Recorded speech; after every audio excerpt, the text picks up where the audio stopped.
32 నిర్గమాకాండం 32 అందుకు యెహోవా ఎవడు నా ఎదుట పాపము చేసిన వాడిని నా గ్రంథంలో నుండి తుడిచివేయను అంటే అబద్ధం ఆడేవారు కూడా దేవునికి అసహ్యము. అంటే ఇది కూడా ఒక పాపమే. ఇలాంటి వారిని ఏ గ్రంథాల నుంచి తుడిచివేస్తాడంట? ఆయన జీవ గ్రంథాల నుండి తుడిచివేస్తాను. అంటే అబద్ధం అంటే ఆయనకి ఇష్టం, అంటే ఇష్టం కాదు, అసహ్యము. ఇప్పుడు ఇంతవరకు అబద్ధం అనే ఒక బిడ్డ కోసం మనం ఆలోచించాం. అబద్ధం ఇదొక బిడ్డ. అంటే మనుషులకి పుట్టేవాళ్ళు ఎలాంటి వాళ్ళు పుడుతున్నారంట? ప్రాముఖ్యమైన వాళ్ళు. ఒకటి అబద్ధం కోసం మనం ఆలోచించాం. రెండోది కపటం. వీళ్ళు ఎలాంటి వాళ్ళు అంటే దీనికోసం కూడా దేవుడు రాయించాడు. యోబు గ్రంథం 15:35 చూస్తే,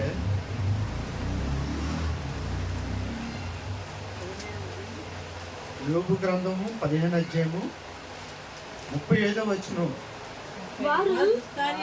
వారు దుష్కార్యములను గర్భమును ధరించి పాపము కందురు వారి కడుపున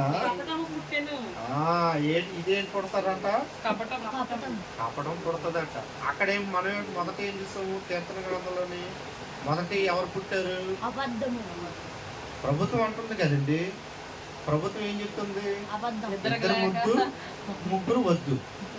అంటే మీరు ఇద్దరు కలిగి ఉన్నారంటే మీ జీవితం సూపర్ అని ప్రభుత్వం ఎలాగుంటుందో, మీకు పుట్టే వాళ్ళు ఇలాంటి వాళ్ళు కానీ పుడితే మీ నాశనానికి మీరే ఉత్తరవాదులని దేవుడు చెప్తున్నాడు.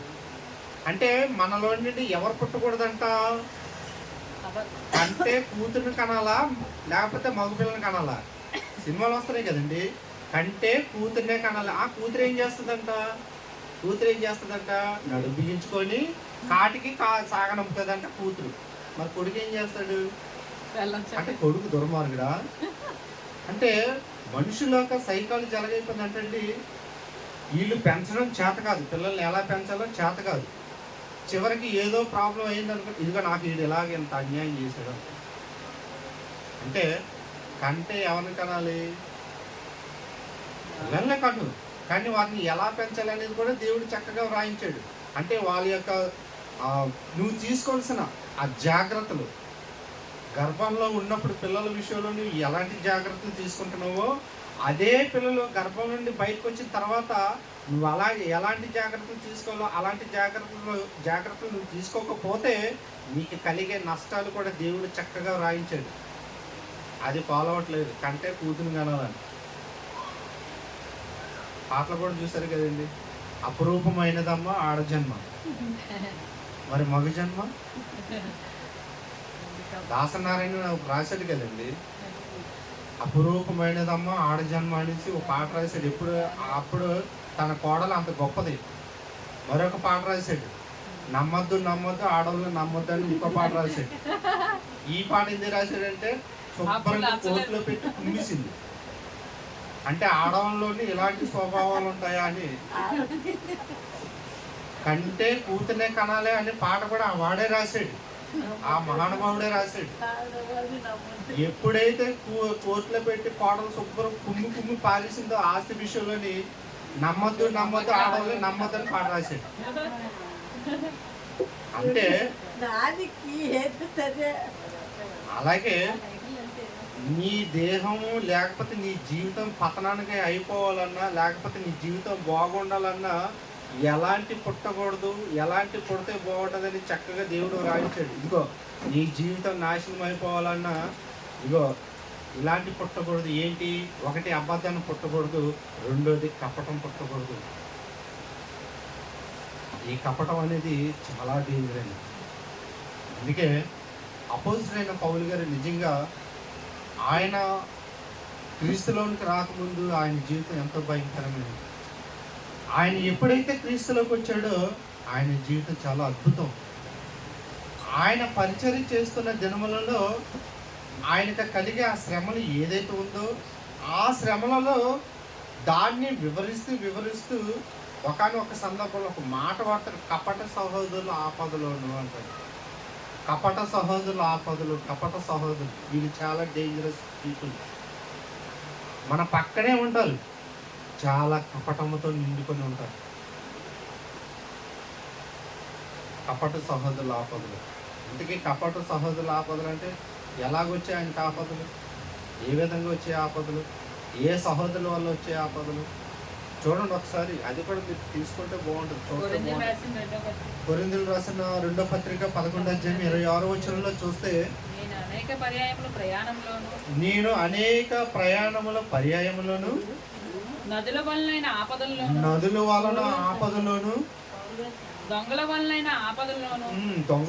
ఆపదలోను నా స్వజనుల ఆపదలోను అన్యజనుల వలన అన్యజనుల యొక్క ఆపదలోను పట్టణముల యొక్క ఆపదలోను అరణ్యముల ఆపదలోను సముద్రములోను ఆపదలోను కపట సహోదరుల వలన కపట సహోదరుల ఆపదలోను. ఇంతకీ కపట సహోదరులు ఎలా ఉంటారు? కపటం ఎలాగొస్తుంది తెలుసా మీకు? కపటం ఎలా పుడుతుందో చెప్పమంటారా? కపటం అనేది కపటం ఎలాగో అంటే కపటంలోని కొన్ని అర్థంతో కూడుకుని ఉంటాయి. అసూయ, ద్వేషం, కలహం, మత్సరం, వివాదం, ఇలాంటివన్నీ కపటంతో సంబంధించినవన్నీ. దేవుడు ఆత్మఫలాలు ఎలాగైతే వ్రాయించాడో అలాగే శరీర కార్యంలోని ఇదొకటి. ఈ కపటంలోనే అనేకమైన దాగి ఉంటాయి ఇందులోని. అంటే కపట సహోదరుల ఆపదలు అంటే ఇంటికి కపట సహోదరులు ఎలా ఉంటారంటండి, దానికోసం కూడా దేవుడు రాయించాడు. అపోస్తల కార్యాలు 17వ అధ్యాయం 5వ వచనం. వీళ్ళు ఎలాంటి వారు అంటే అండి, కపట సహోదరులోని కపటం ఎలా పడుతుందో తెలుసా? అపోస్తల కార్యాలు 17వ అధ్యాయం 5వ వచనం. అయితే యూదులు మత్సరపడి పని పాటులు లేక తిరుగు కొందరు దుష్టులైన వారు వెంట పెట్టుకొని గుంపు కూర్చి పట్టణమెల్లా అల్లరి చేయొచ్చు. యాసోను ఇంటి మీద పడి వారిని జనుల సభ ఎదుటకి తీసుకొని వచ్చుటకు ప్రయత్నం చేసేది. పని పాటు లేని యూదులు వీళ్ళు ఎలాటో తెలిసి ఏ పని ఉండదు. కపట సహోదరులు దేవుని వాక్యం ప్రకటించబడుతున్నప్పుడు పని పాటు లేని వాళ్ళు ఏం చేస్తారు తెలుసా? అప్పుడప్పుడు మనకి పల్లెటూరులోని రచ్చబండ మీద కనబడుతుంటారు, అరుగుల మీద ఏ పని పాటు ఉండదు. ఆ పక్కన చుట్ట కాల్చేవాడు చుట్ట కాలుస్తాడు, సిగరెట్ కాల్చుతాడు. కేవలం పురుషులు మాత్రమే కాదు, స్త్రీలు కూడా ఉంటారు. ఏ పని పాటు లేకుంటే పనికిరాని మాటలు మాట్లాడుకుంటూ ఎవరైనా ఇచ్చేసారనుకోండి, వాళ్ళ కళ్ళ ముందు ఎవరైనా ఎదిగినా తట్టుకోలేరు, ఎవరు ఒదిగినా తట్టుకోలేరు. అంటే కపటం అంటారంట. స్వార్థపరులు అంటే వారవలేని తనం. అలాగే పౌలు గారు తన ప్రసంగంతో నిజంగా ఎంతో మందిని దేవుడి వైపు తిప్పుతున్న కాలంలో ఇలాంటి వాళ్ళందరూ తగ్గుతున్నారు. ఇదేంటి, వీడు మొన్న కాకుండా నిన్నొచ్చాడు, ఇతనికైతే ఇంత పాపులారిటీ వచ్చేస్తుంది, మనకే రావట్లేదు ఏంటి? కపటం. అప్పుడప్పుడు చూస్తుంటాం కదండి మనోళ్ళే. ఎవరైనా పక్కన వాళ్ళు ఇద్దరు కూర్చోపెట్టి, సార్ మీరు వాకింగ్ బాగా చెప్పారా అన్నారు అనుకోండి, ఈ పక్కన ఉన్నోడికి ద్వేషం పుట్టేస్తుంది. కపటం అంటే నేను చెప్పలేను ఉన్నా, నేను చెప్పేవాడా. కష్టపడితే వస్తుంది, నువ్వు కష్టపడ్డావు అనుకో ఫలం వస్తుంది. ఏ కష్టపడలేదు నేను చెప్పేస్తానంటే ఫలాలు ఎలాగొస్తాయి? ఫలాలు అందించేవాడు కష్టపడాలి. చెట్టు బాగుంటుంది కదా మంచి ఫలాలు పడతాయి. చెట్టు బాగోలేనప్పుడు ఫలాలు ఏం పడతాయి? చేదు ద్రాక్ష, కారు ద్రాక్ష పడతాయి. అలాగే కపట సహోదరులుగా ఉన్న వారు దేవుని వాక్యాన్ని వాళ్ళు ఎలా బోధిస్తారు? అసలు బోధించలేదు. కనుక పౌలు గారు నిజంగానండి ఏ కపటం, ఏ స్వార్థం లేకుండా నిస్వార్థంతో దేవుని పరిచర్య సాగిస్తున్న కాలంలో ఇలాంటి వారందరూ గుమ్ముకొని, పైగా వీరు కపటంతో నిండుకునే వారు కాకుండా ఇంకా ఏం చేశారో తెలుసా? భక్తి మర్యాద గల స్త్రీలు రేపుతూ పట్టణ యొక్క ప్రముఖులు రేపుతూ అని అక్కడ కూడా వ్రాయబడింది. అదే అపోస్తల కార్యంలో 13వ అధ్యాయం 50 వచనం చూడండి. అపోస్తల కార్యంలో 13వ అధ్యాయము 50 వచనం. ఇది ఏం చేస్తున్నారు చూడండి ఒకసారి. ప్రభు వాక్యము ఆ ప్రదేశం అంతటా వ్యాప్తి చెందుతుందంట. ఈ యూదులు ఏం చేస్తున్నారంట? భక్తి మర్యాద గల స్త్రీలను, ఆ పట్టణపు ప్రముఖులను పౌలుకును బర్నబాకును హింస కలుగు చేసి వారిని తమ ప్రాంతం నుండి వెళ్ళగొట్టిరి. వారంట వాళ్ళు ఏం చేశారంట? తమ ప్రాంతం నుండి వెళ్ళగొట్టిరి. అంటే ఎందుకు ఇలాగయ్యిందంటే వాళ్ళు కపటంతో నిండుకొని ఉన్నారు. కపట సహోదరులు ఆపదలను, అంటే కపట సహోదరులు ఎలా ఉంటారంటే వీళ్ళే సహోదరులు. ఎవరు? యూదులు ఎవరు? సహోదరులే అయినప్పుడు కూడా నిజంగా దేవుని వాక్యం, దేవుని మహాశక్తి ప్రకటించబడుతున్నప్పుడు వీళ్ళు కోఆపరేట్ చేయబోయి, సహకరించబోయి వీళ్ళు ఏం చేస్తున్నారు? నిజంగానండి ఈరోజు నా జీవితంలో ఒక మాట చెప్తానండి. నా జీవితంలో నిజంగా మహానుభావుడు మన ఆత్మీయ తండ్రి జయశైలి గారు, ఆయన మాటలే నాకు స్ఫూర్తి, ఆయన మాటలే నాకు ఓదార్పు. ఎన్నోసార్లు నేను బైబిల్ పట్టుకొని తిరుగుతున్నప్పుడు కూడా నా కుటుంబం నుండి ఒక్కరు కూడా నువ్వు ఈ పరిచర్య కొనసాగించి దేవుడు ఉన్నాడు ఒక్కరు కూడా నాకు సహకరించిన లేదు. వాళ్ళు క్రైస్తవులే, సహకరించలేరు. అంటే వారు దేంతో నిండుకొని ఉన్నారు? ఏదో మనసులో ఏదో ఉంది. నా మనసులో అయితే ఏదీ లేదు, నేను నిస్వార్థంగా ఉన్నాను. కానీ ఒక్కరు కూడా నా దగ్గరకు వచ్చి నా వెన్ను తట్టి ఒక కుటుంబంలోని ఒక్క సభ్యుడు కూడా లేడండి. ఎవరు కనిపిస్తారంటే మా అమ్మ ఒక్కరితే కనిపిస్తుంది. మా అమ్మ అండి నిజంగానండి. నా చిన్నప్పుడు నేను చాలా చిన్నగా ఉన్నప్పుడు బైబిల్ చదువుకోవాలన్న ఆశ ఉన్నప్పుడు కూడా మా అమ్మ ఒక దీపం బుడ్డి నా ముందుని పెట్టి చదివించింది. చదవరా అని. నిజంగా ఆవిడ చేసే ప్రార్థన, ఆవిడ నేర్పించే ఆ వాక్యం, ఆమెకి చదువు రాదు, అయినప్పుడు కూడా అదే నాకు నడిపించేమో అనిపిస్తుంది. అంతేకాకుండా మండు టెండర్లోని కాలు కాలిపోతున్నప్పుడు కూడా ఎక్కడ ఈనాడు, ఎక్కడ ఇసుతోట, అపురం చర్చ్ ఉండేది, ఒకే చర్చ్ ఉండేది, అక్కడ నడుచుకొని వెళ్ళేవాడిని కాలు కాలిపోతున్నప్పుడు. దేవుడు అందుకే నన్ను చూస్తున్నాడు ఏమో అనిపిస్తుంది.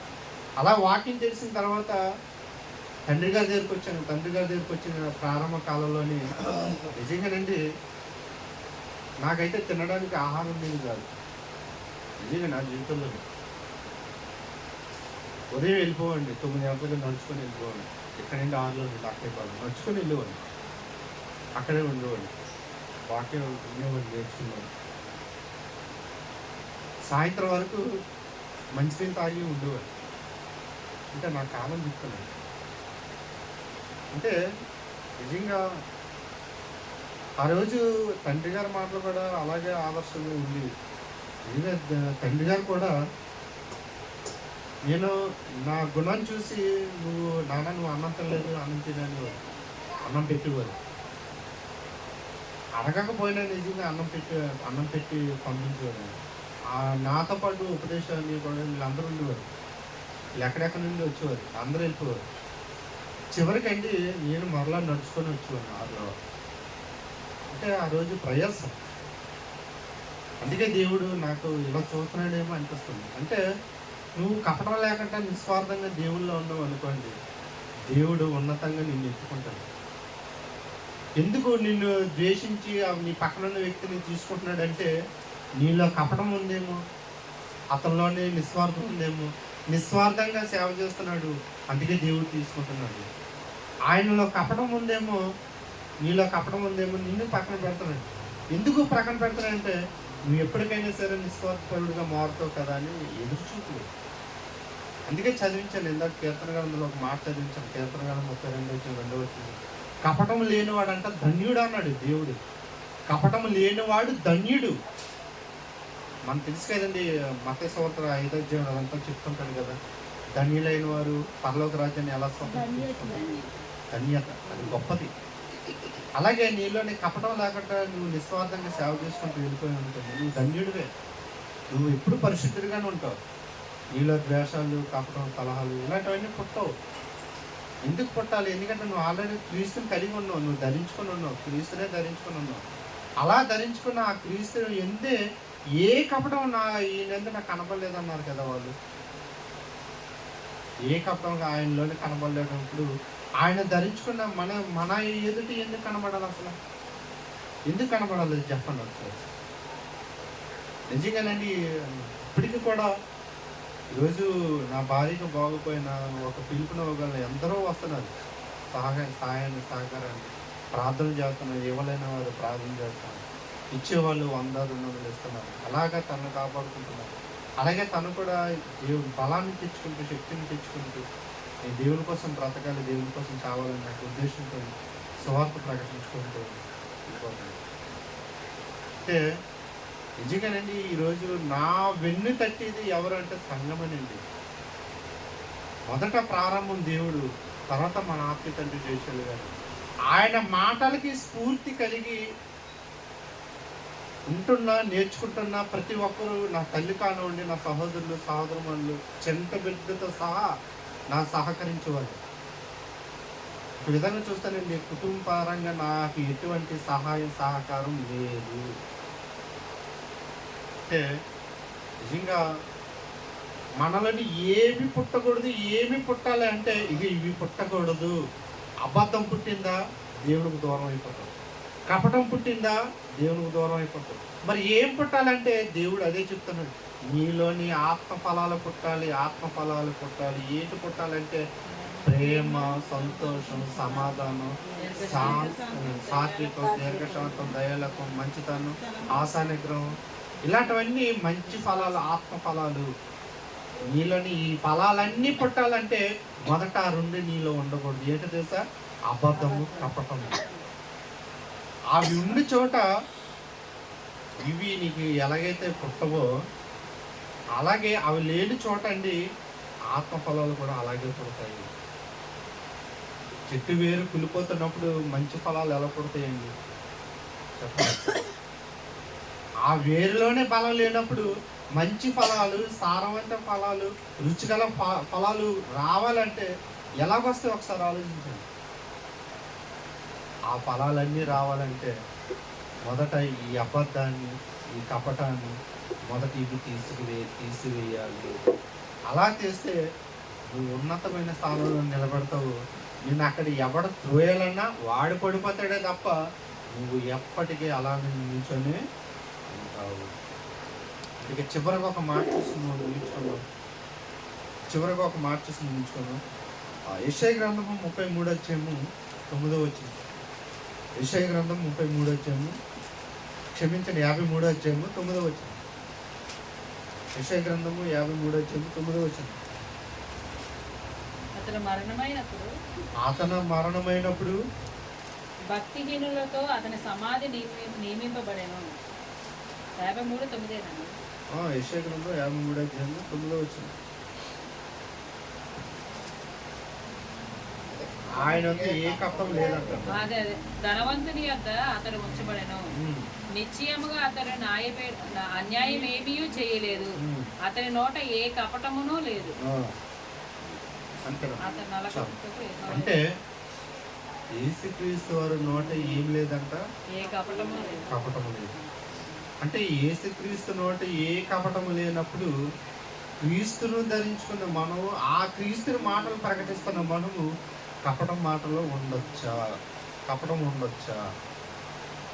అదే కదండి జీవజాలాల కోసం చెప్తాడు కదా, ఒక నీటి బొగ్గులోని 2 జలాలు ఊరిన అని అంటాడు కదా. అంటే ఒక చేదు నీరైనా ఊరాలి, లేకపోతే మంచి నీరైనా ఊరాలి. 2 ఊరే అనుకోండి, అది జీవజాలం అంటారా, జీవ బుక్ అంటారా, లేకపోతే జీవ ఓటం అంటారా? ఆలోచించండి. అంటే మనం క్రీస్తులోకి వచ్చిన తర్వాత ఎలా ఉండాలి, ఎలా ఉండకూడదు అనేది ఇవి ఈ మాటల ద్వారా మనం హెచ్చరింపడం. అంటే మనలోని ఏముండకూడదు, అబద్ధం ఉండకూడదు, కపటం ఉండకూడదు. చివరిగా ప్రకటన గ్రంథంలో చూద్దాం. ఒక్కసారి ప్రకటన గ్రంథంలోకి వెళ్ళిపోతే